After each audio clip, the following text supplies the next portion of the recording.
Hi, I'm Cindy O'Connor for This Week in East Brunswick. We're here this week to talk about a very special series being offered by the Business Resource Center at the East Brunswick Public Library.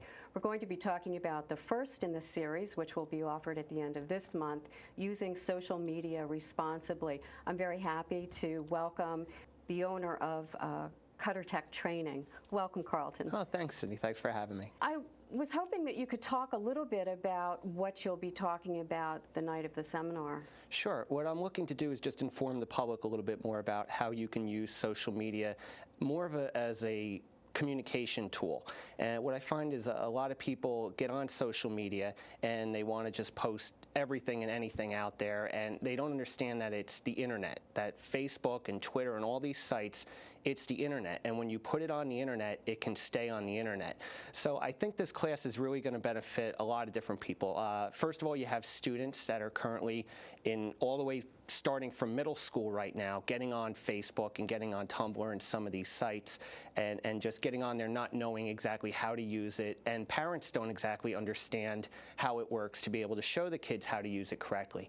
So you have students, middle school, high school, all the way up through college, parents, I think teachers or people that are in the public light that are going on there and posting personal items and things about themselves could benefit from it, and just overall business owners that want to take advantage of the marketing opportunities through social media right now and want to be able to post things that are relevant to their industry or their market to be able to drive some business in without scaring off potential clients by what they're sharing at the same time. Let's focus on the kids first a little bit. Great. And what sorts of things do you advise kids to be careful about? Just, first of all, the younger the kids, the less you want to share. And I have an 8-year-old daughter right now who's, going on different sites. She's not exactly on Facebook, but there's so many social media games for the young kids right now. And they want to chat and meet friends and connect on there. And the younger the kids are, the less that they should be sharing. You never want to let people know your last name, show pictures of yourself, answer any questions about your phone number or where you might live. You want to be very careful. As the kids get older, obviously they're going to be able to protect themselves and recognize situations a little bit better.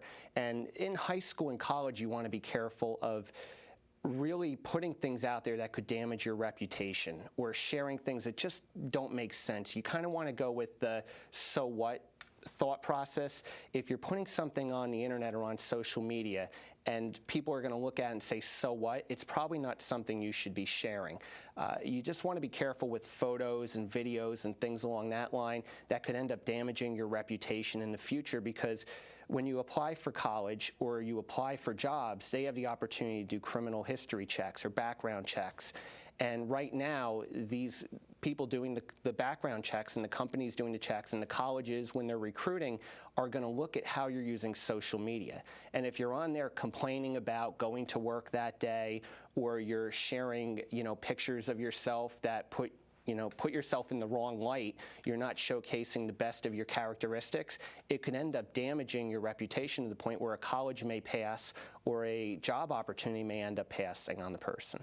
I guess it's naive. I had thought about the job application ramifications, but it hadn't occurred to me that colleges would be doing background research on applicants. Sure. You want to be careful with, first of all, what you're posting. But also, in this day and age, everyone has a camera or a video recorder right on their phones. And you want to recognize situations as well so you don't put yourself in a position where somebody could tape you or take a picture or post something that could damage your reputation that you don't even have control over as well.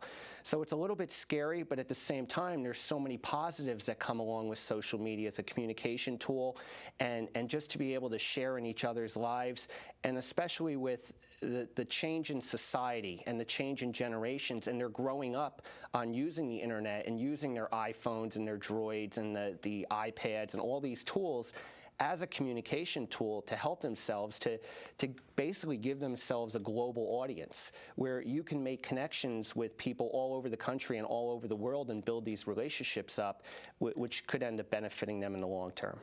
Carlton, how did you get involved with social media? Well, to be honest, when I got my first BlackBerry, there was an application called Facebook on it, which is now a lot more popular than it was, back in 2005, 2006 when it was just getting started. But I remember downloading the Facebook app and immediately started connecting with people that I knew from high school and coworkers, and I absolutely loved it. I just thought this has amazing potential on so many different levels.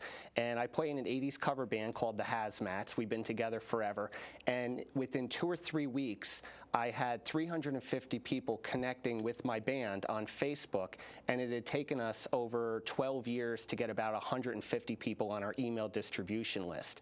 And that's when the light bulb kind of went off, is what a great opportunity to connect and communicate to a larger audience all at once.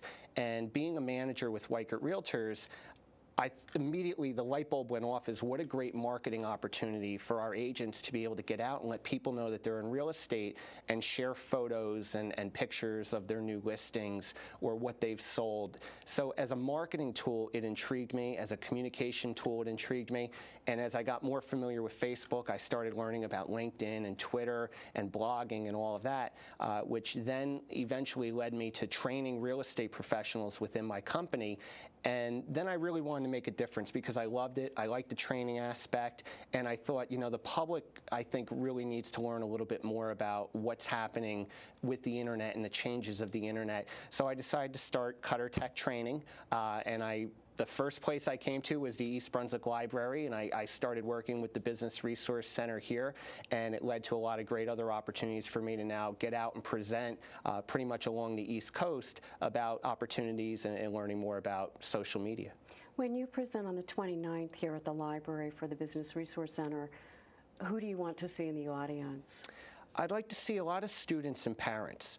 I think parents that don't understand what's happening with social media, that have kids that might be using it, it would definitely benefit them to come and get a better understanding of what it's all about. And maybe even a few parents that haven't been on there maybe start thinking, oh, this is something I can try. And for students, whether you're in middle school, high school, college, I really think you should start kind of looking at the ramifications that some of your actions through these sites may cause down the line. And it just will give me an opportunity to discuss ways to use it to benefit the students or the parents, without causing too much alarm or scaring them too much, because it really is a powerful tool. It's a great tool. It's a lot of fun, and I'd like to see everybody on it. I would just, I want to make sure everybody knows how to be careful with it at the same time. Thanks so much for coming and giving us a little preview this afternoon. For those of you who are interested in this program, it's Thursday, March 29th from 7 to 9 p.m. here at the East Brunswick Public Library. For more information, just call the Business Resource Center here at the East Brunswick Public Library. For This Week in East Brunswick, I'm Cindy O'Connor.